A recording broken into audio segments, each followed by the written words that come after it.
And ito yung energy ng success, progress, tagumpay, mga kapiksi at mga dreams. Dreams coming true, guys, no? Ito yung sinabi natin na may hit nyo yung mga goals nyo as early as 2026, or whether ma-hit nyo yung goal nyo or mag-progress yung goal nyo, guys.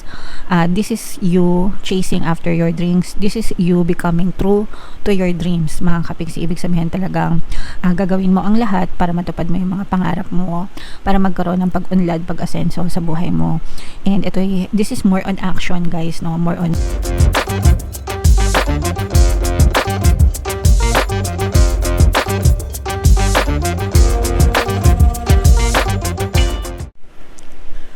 hello guys, hello Leo, welcome back to Pinay Pixie Tarot. Ang pamagat ng episode natin for tonight is first half of first quarter kapalaran para ngayong January, February, March para sa Leo, Sun, Moon, Rising Sign and Venus. Unahin natin tong deck na to, mga kapiksi. Tingnan natin yung mga mensahe sa inyo or mga paparating sa inyo ngayong first quarter ng 2026. Kung ano na lang yung makaresonate, guys, take that message kasi hindi lahat ng mensahe ay mag-resonate sa inyo. So, ito ibabala, mga kapiksi, no? Maaring may mga figuratively, mga kapiksi, maaring may mga pagsubok. Ibig sabihin nito, no? Pagsubok, challenge na ma-experience kayo ngayong first quarter. And yung iba naman, literal na maaring may bagyo, disaster, kung ano man klaseng disaster yung pwede nyong natural disaster na pwede nyong ma-experience. Depende sa bansa nyo, guys, no? Depende kung nasaang bansa kayo, mga kapiksi. Yung mga natural disaster naman, guys, syempre hindi natin yan mapipigilan, pero pwede nating mapaghandaan, mga kapiksi, or mag-ingat, ganyan. Okay? So, mag-ingat na lang kayo, mga kapiksi, maghanda, kailangan palagi matatag ang kalooban natin, guys. Okay? Kahit ano pang pagsubok yung dumating sa buhay natin. Another negative, mga kapiksi, is yung iba sa inyo, no, maaaring nabibiktima kayo ng mga galit, sumpa ng ibang tao, guys, no? So, if feeling nyo parang mabigat yung buhay nyo or minamalas kayo sometimes, dahil yun sa mga palipad hangin or sa mga ill intentions ng ibang tao, especially pag merong may galit or merong inggit. Minsan hindi galit, inggit, no? May mga naiinggit sa inyong mga kapiksi. So, of course, you have to protect yourself, but at the same time, magdasal din kayo para humingi kayo ng gabay sa inyong mga anghel gabay para protektahan kayo, dahil bawat isa sa atin ay may mga anghel gabay, guys, and ang role nila sa buhay natin is gabayan tayo, protektahan tayo, and tulungan tayo sa panahon ng ating mga pangangailangan. So, magdasal kayo para protektahan kayo ng inyong mga gabay, mga kapiksi. And ito naman, guys, no, maaring may ma-achieve kayo na goal for 2026 during the first 3 months. Kung meron kayo mga siniset na goal, ngayong taon na to, kasi diba every year palagi ko kayong sinasabihan na mag-set kayo ng goals, or kung hindi man na-achieve, maaaring nagpo-progress na, no? Ibig sabihin nagkakaroon na kayo ng movement, mga paggalaw, no? Sinisimulan nyo na yung mga plano nyo for 2026. So, syempre, guys, kailangan natin ng focus, ng attention, ng energy, okay, hanggang sa talagang managana kayo, or ma-reach nyo yung mga goals nyo sa buhay, Leo. Alright? So, i-main-main nyo na yung mga goals na yan, guys. Ito naman ay sa inyong love relationship. Tingnan naman natin yung mga mensahe, mga kapiksi. Pasensya na kayo, guys, kasi nagwe-welding yung kapitbahay namin, baka naririnig nyo. So, ito, guys, playfulness, no? Kailangan magaan lang, kailangan may landian, kailangan masaya, no, sa relasyon. Mga kapiksi, kung napapansin nyo na parang medyo bumibigat na yung relasyon nyo, guys, ibalik nyo yung dating saya, yung dating ligaya sa relationship nyo, guys, ng iyong person. Kasi yes, masaya na, okay lang na maging seryoso, 'di ba? But wag lang yung drama, guys. Kasi pag drama, mabigat na, no? Mabigat yung drama and ayaw natin yon. Walang tao na may gusto ng drama sa buhay, especially pagdating sa relationship. Gusto natin magaan lang, gusto natin masaya lang, no? So, doon kayo mag-focus, guys, para maging kaaya-aya yung inyong relationship ng iyong person.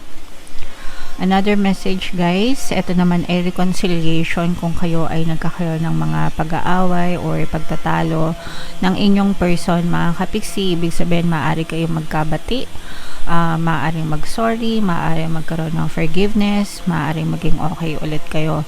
Pwede din sa iba, kung meron kayo mga ex-lover or past lovers, guys, pwede silang mag-reconnect sa inyo. Una, pwedeng mag-sorry sila sa inyo or magkaroon ng forgiveness sa inyong dalawa. Pangalawa, pwede ring magkaroon ng intention na makipagbalikan. Pero hindi lahat ng reconciliation ay balikan.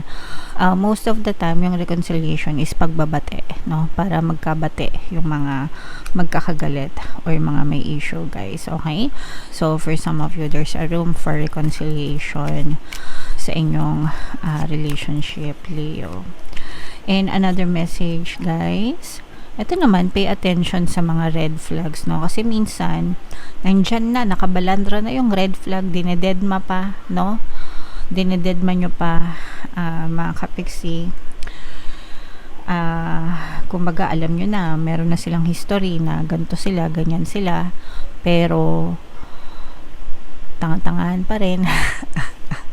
Deadma pa rin, tapos iiyak-iyak, diba? So, I mean, you are all adults, guys.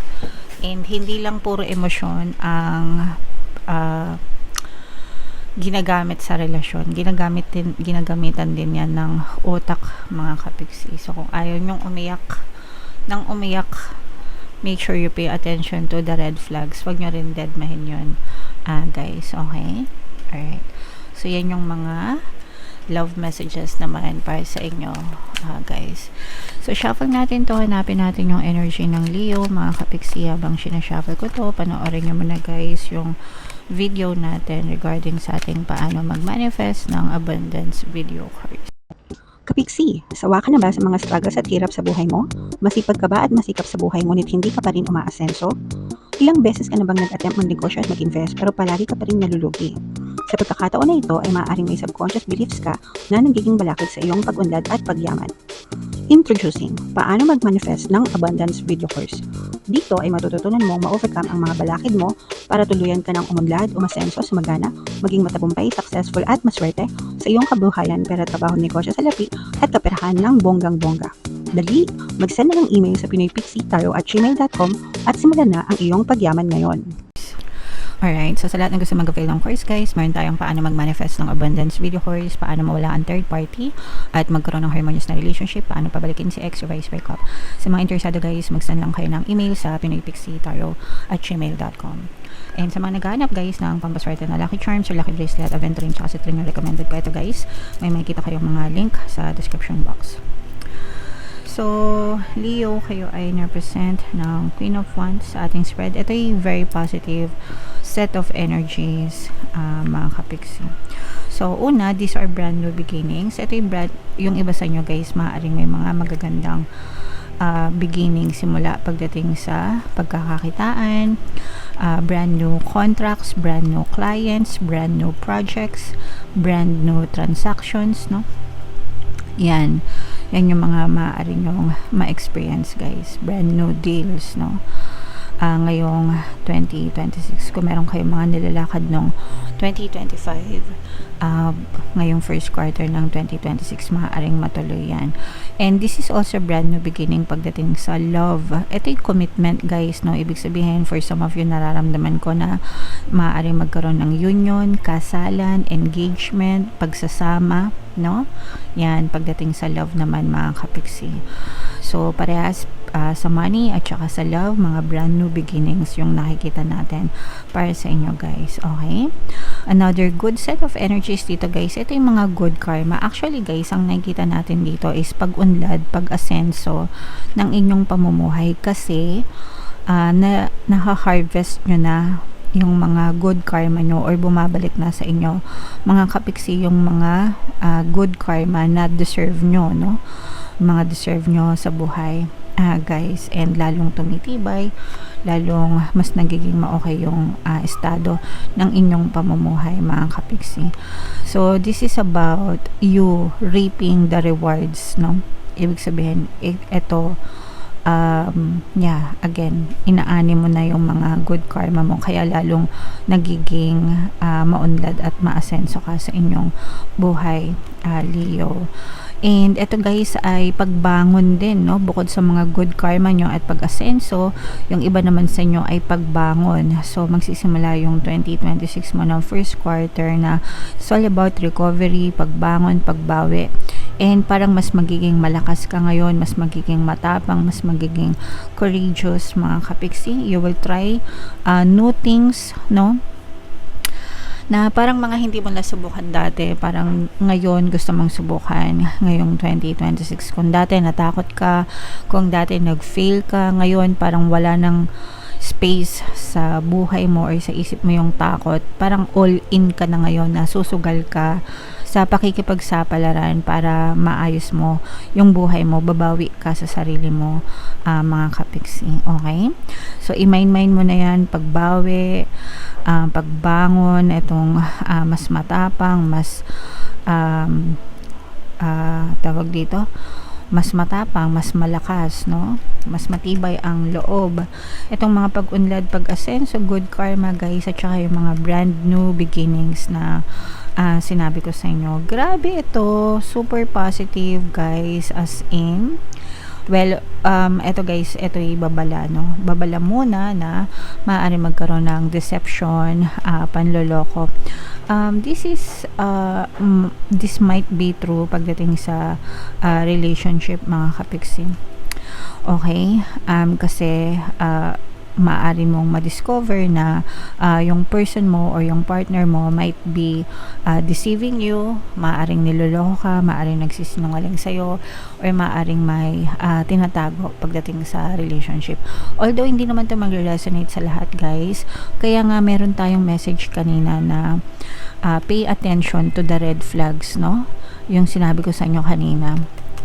Kasi sometimes, alam nyo na nagsisinungaling, pero yung iba sa inyo, justify pa, or pinipilit yung sarili na paniwalain, mga kapiksi. So, bahala na kayo, guys, but, just be very careful, mga kapiksi. Siguro, basta walang iyakan, bahala kayo dyan.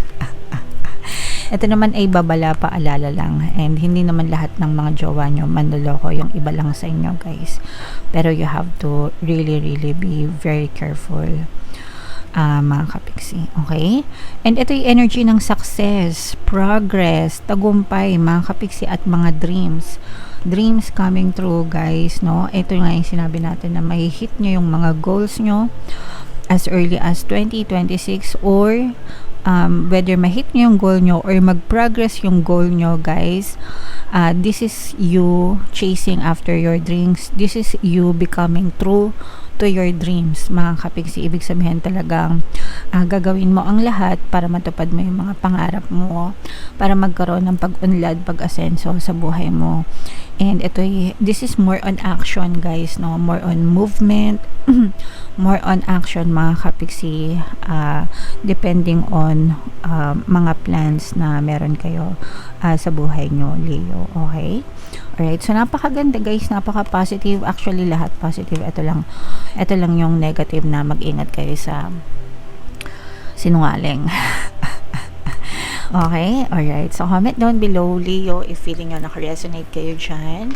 And, i-mail nyo na yung mga magaganda sa comment section, guys. Ito yung ating 2026 kapalaran. Ito naman yung ating success stories ng paano mag-manifest ng abundance video course. Click here to subscribe, guys. Thank you for liking, sharing, and subscribing. See you next time. I love you all. Have a nice day. Bye-bye.